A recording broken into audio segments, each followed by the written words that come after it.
कर्जत मधील वेनगाव येथील श्री स्वयंभू महालक्ष्मीचे मंदिर तुम्ही पाहिले आहे का? चला मग तुम्हाला दर्शन घडवतो। कर्जत रेल्वे स्थानकापासून पूर्वेकडे 5 किलोमीटरच्या अंतरावरती कर्जत जांभिवली या रस्त्यावर वेनगाव येथे श्री महालक्ष्मीचे स्वयंभू देवस्थान आहे। या देवस्थानाची महती अशी सांगितली जाते की श्री महालक्ष्मी आपल्या बहिणीला भेटून परत जात असताना तिच्या रथाचा एका घोड्याचा पाय व दुसऱ्या बाजूला रथाचा चाक घसरला, त्यामुळे देवीने तिथेच वास्तव्य केले। वेनगाव येथील एका ब्राह्मणाच्या स्वप्नात येऊन देवीने दृष्टांत दिला की मी इथे थांबलोय, माझा इथे निवारा बांधा। मग त्या ब्राह्मणाने हे घडलेले प्रसंग गावकऱ्यांना सांगितले। मग गावकऱ्यांनी तिथे देवीचा निवारा बांधला।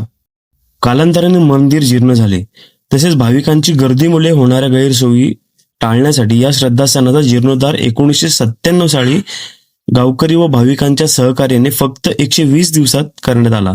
त्याचबरोबर पाणी व इतर सुविधा उपलब्ध केल्या। मंदिराच्या आग्नेय दिशेला रथाच्या खुणा व पश्चिमेकडे घोड्याचा पाय घसरला हे ठिकाण आजही पाहायला मिळते। हे मंदिर अतिशय रम्य अशा ठिकाणी आहे व आजूबाजूला डोंगर, शेती पूर्णपणे हिरवळ असल्याने या परिसरात आल्यावर खूप प्रसन्न वाटतं। तुम्हाला व्हिडिओ पाहून कसे वाटले नक्कीच कमेंटमध्ये सांगा व नवरात्रीमध्ये या मंदिराला नक्की भेट द्या। धन्यवाद।